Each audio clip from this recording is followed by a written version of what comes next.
Hello kids.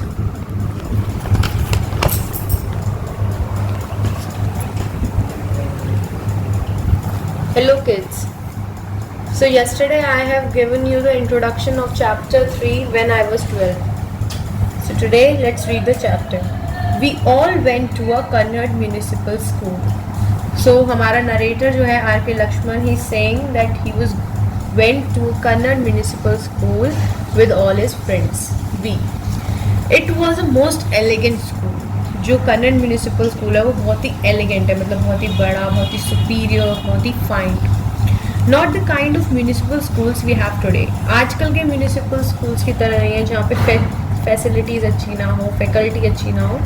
ये बहुत ही elegant school है. क्यों है? Don't forget that the Maharaja of Mysore himself took a special interest in the school. क्योंकि जो मैसूर के महाराजा हैं वो खुद ही स्पेशल इंटरेस्ट लेते थे स्कूल में, मतलब वो खुद ही ध्यान रखते थे स्कूल का. All the teachers with rare exceptions were excellent. सभी टीचर्स, एक बात को छोड़ के सभी टीचर्स एक्सेलेंट थी. All our younger days were completely wrapped up in the experiences we had at school, the teachers having to pass an examination. तो narrator is saying कि जो भी उसके यंगर डेज थे, उसका चाइल्डहुड था, वो उसमें कन्नड़ म्यूनिसिपल स्कूल उसके लिए बहुत स्पेशल था क्योंकि उसके सारे एक्सपीरियंसेस, सारी मेमोरीज उसी स्कूल से जुड़ी हुई हैं.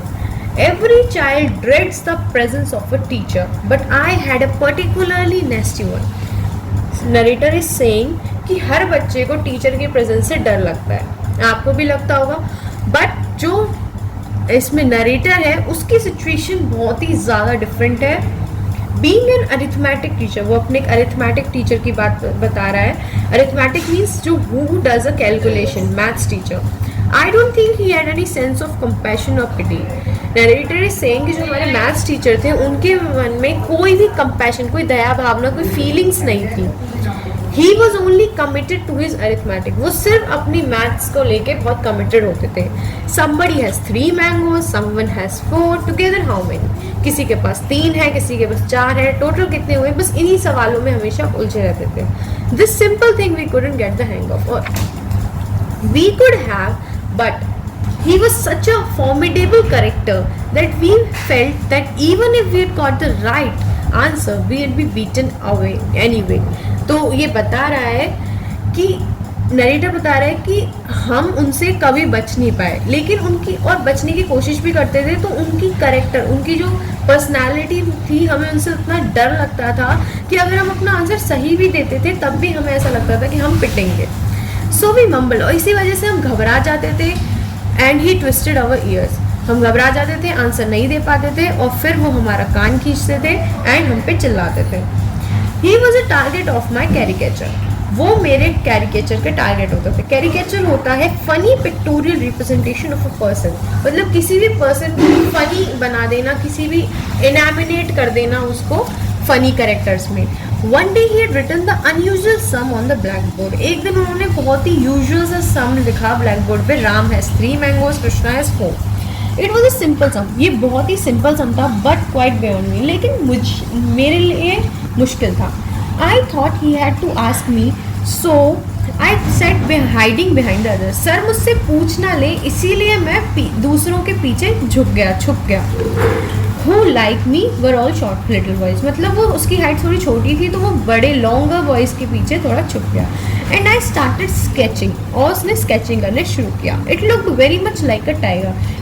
ही drawed a picture of a tiger, a man with a bristling moustache, teeth and all that developed as a question went on. और सर पूछे जा रहे थे सवाल सभी बच्चों से, उसी के साथ वो अपनी इमेजेस बनाना जा रहा था. मूछें बनाई उसने, दाग बनाए और एक फेस बना दिया उसने.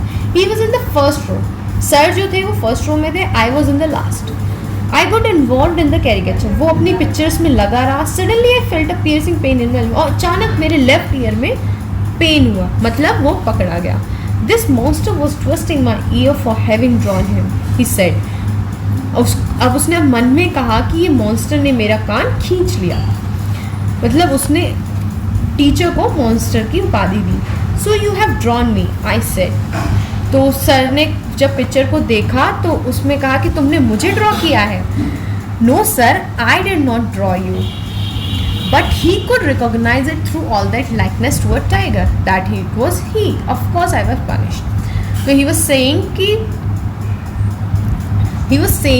that because of this picture animations, sir को पता चल गया कि I have drawn him, and of course because of that he was punished. That was the time I realized the art of caricature. और उसके बाद से मुझे caricature की truly art को realize हुआ. I saw, my God, indeed he does look like a tiger. और जब उसने देखा तो उसे सच में वो टाइगर की तरह ही दिखे. My attempt was not to draw a tiger. उसने जानबूझ के नहीं बनाया था, but I drew the face of a tiger subconsciously as an extension of the man's personality. उनकी personality की वजह से मुझसे ये बन गया. To me he was a tiger. मेरे लिए वो टाइगर है. From then on it almost become a hobby. उसके बाद से वो उसके लिए हॉबी बन गई. To like human figures to inanimate objects or animals. You might ask what is that relates things or creatures to personality. अब आप ये सोचेंगे कि नरेटर ये कह रहा है कि हम ऐसा कैसे हम सोचेंगे कि ये क्या चीज़ है कि पर्सनालिटी को. That's all for today. Mark the difficult words and note down in your notebook.